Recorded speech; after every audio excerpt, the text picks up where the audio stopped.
A little bit of a different video today, more relaxed, and I gave you my thoughts on the iPhone 17 Pro. I've been using this iPhone for the last month, and I think the experience has been mixed feelings, because lots of people have been asking me if it's worth to upgrade for the iPhone 17 Pro. And I've been making videos for the iPhone 13 Pro and comparing to the 17 Pro, 14 Pro comparing it to the 17 Pro, and people were asking me if it's worth upgrading. Some were saying that it's not worth upgrading to the iPhone 17 Pro, even coming from the iPhone 13 Pro. And I disagreed. I said in that video that if you have the iPhone 13 Pro, it is worth to upgrade. The thing is, upgrading is always very, very subjective. Well, some people upgrade because they want the newest and shiniest iPhone. Some people upgrade because they feel like their phone is not enough. And there are some people that upgrade because their battery is shot of their old iPhone. But I want to talk about all the things that actually impacted me the most whenever I bought the iPhone 17 Pro. Starting off with a new design. This is completely different than before. And whenever you buy a new iPhone that has a new design, well, in the first few months, it feels completely new. And everyone will know this is the iPhone 17. Not the iPhone 16, not the iPhone 15, the newest and shiniest iPhone. And if that's value for you, then upgrading for the iPhone 17 Pro might be a good option. The thing is, this is change for sake of change. This has not brought anything new, right? Wrong. Because Apple, with this year of the iPhone 17 Pro, implemented something that I was asking for a very, very long time. And that was a vapor chamber technology. This might be too technical for you, but this means that the iPhone now cools a lot better than before. This is very, very important because one of my biggest gripes with my old iPhone 16 Pro Max was how hot that iPhone got. In my vacations, whenever I was taking photos, videos, all of the iPhones, they was with the screen dimmed. This was super annoying because the iPhone got so hot whenever outside in the summer when I wanted to take videos, when I wanted to take photos, I couldn't see anything. And that was a big, big issue for me. Whenever I actually did my last review of the iPhone 16 Pro Max, I actually talked about that a lot because I thought that was super annoying, especially on my vacation, and that will affect most people. Everyone likes to be on the pool days, taking photos and videos of their kids.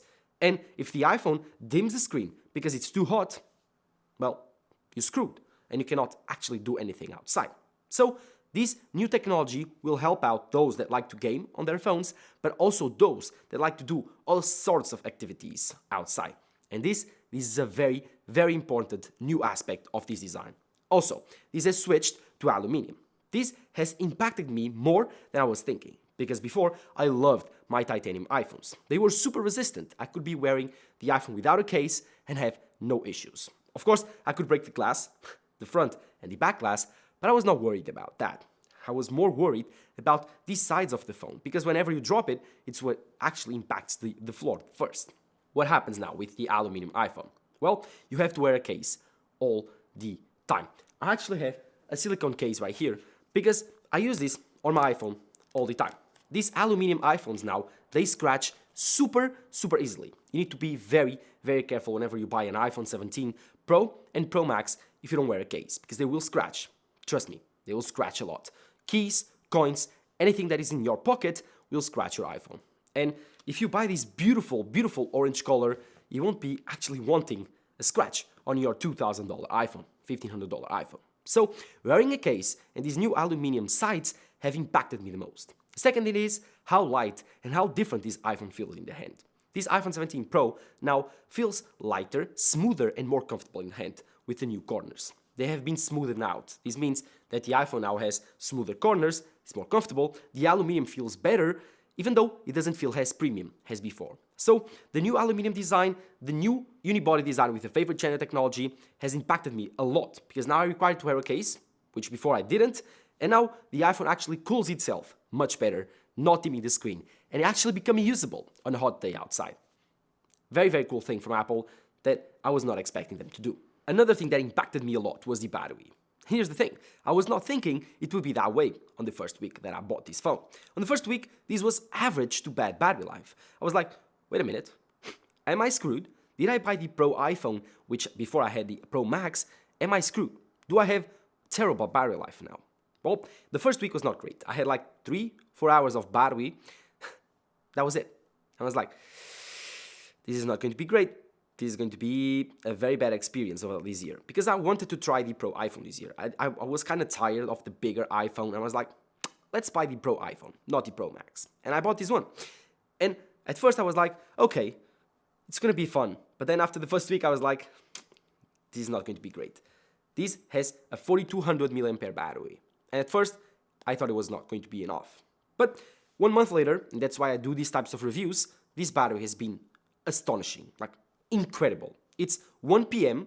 and I still have 82%. And I've been using this device since 9 a.m. watching YouTube videos, social media, email work, and even taking some photos and some videos. So this iPhone is actually a battery champion. This is great. I don't need the Pro Max iPhone. And for me, that's a very, very big thing. Most people don't need the Pro Max iPhone, even if they do have a very intensive task day for their phone. So if you have the needs of a Pro Max phone, but you love to get the smaller iPhone, you can now trust me and buy the iPhone 17 Pro. The smaller version now has a 6.3-inch screen, which is a bit bigger, but it's still very, very compact in the hand. So this is actually a very, very big thing for me. I can finally use the small iPhone and get pro-level battery life. The screen, the extra buttons, they don't impact me that much, especially the action button or the camera button. But one thing that actually impacted me a lot was on the camera, especially that telephoto lens. The main sensor, the ultra-wide, they are the same coming from the iPhone 16 Pro Max. But the telephoto, oh boy, this is much, much better. This iPhone now can take 4 and 8x telephoto shots.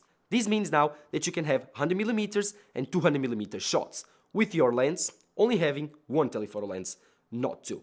This is because this is a 40-megapixel sensor on the telephoto. This also means that it's also much better on low light conditions. The telephoto shots here, especially on the low light conditions, are awesome. Awesome, awesome. Give it time.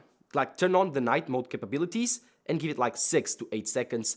Don't move the phone and you will see magic. This takes beautiful, beautiful nighttime portrait photographies. Something that before, with an iPhone, was very, very difficult because it was very blurry, very noisy. And if I try that with my iPhone like 14 Pro Max, 15 Pro Max, you will see the difference of a smaller sensor and a bigger sensor. It's actually something very, very notable. And I love my iPhone 17 Pro telephoto lens. I've taken beautiful shots. This is the lens that I use the most. Even with the main sensor, I much prefer to take telephoto shots. I simply love the way that it compresses the image. The natural bokeh is so, so good. And now you have two options, the 4X, which is a little bit less than the older 5X telephoto, and the 8X, which is a lot more.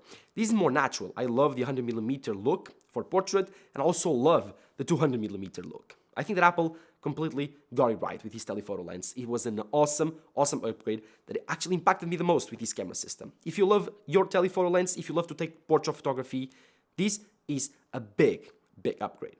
But by far, the biggest change that I noticed on my iPhone was the fact that I bought the Pro model, not the bigger model, not the Pro Max. This was game-changing. This year I tried the smaller iPhone, and I must say, I'm so happy that I did it. This is more comfortable in the hand, easier to use, easier to carry on your pocket, and not as heavy. So, yes, this is a phone. The Pro Max was a tablet, and I now recognize it.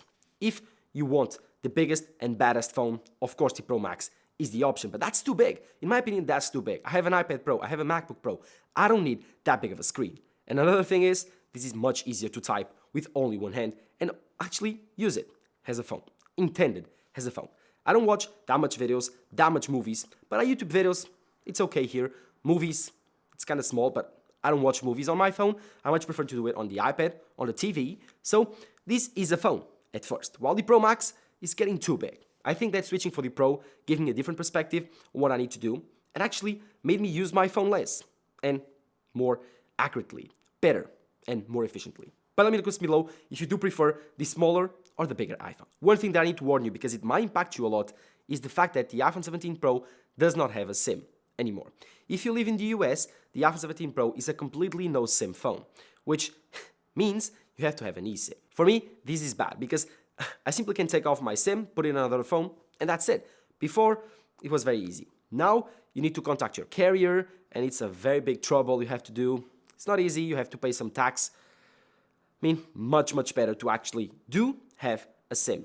And this iPhone still has a SIM because I'm from the EU, but if you are from the US, be careful, no SIM anymore. You have to have an eSIM on your device. It will give you more battery, yes, around 200 million pairs of battery, which will have even better battery life, but still, kind of annoying. One thing that I also noticed and impacted me a lot over the last month was how fast the iPhone 17 Pro charges. This has 40-watt fast charging now, and whenever I need it, it's very, very useful. Yes, it will degrade the battery faster, so be very, very, very careful using it. Try to contain yourself, charge as slow as possible almost all the time, but whenever you need it, whenever you want to go and you have a battery, just plug it in, and it's so fast. And now with iOS 26, that gives you how much time left to finish charging, at least to finish getting to 80%. This is awesome. And I love the new fast charging with MagSafe too. So I think it was a pretty cool idea from Apple to upcharge the charging speeds. This is much better now, and it charges faster. You will definitely notice it. To finish off, this iPhone now starts at $10.99, not $9.99 like before. And there was something that at first might scare you, but here's the thing. Apple did not raise prices. They simply removed the lowest tier version, the 128GB version. Now, the baseline iPhone starts off 256GB of storage, costing the same $10.99. Apple did not up the prices, they simply removed the lowest tier. And that's how Apple actually increases the prices of their phones. Kinda odd, I know, but it works. Because SSDs get cheaper, they don't get cheaper on your phone. Sneaky, Apple. Sneaky. And this was my 1 month review. I don't talk about every single aspect of the iPhone 17 Pro. I talked about all the things that impacted me the most. But let me know yours on the comments below if you have the iPhone 17 Pro or are you upgrading. Thank you guys for watching. Bye bye.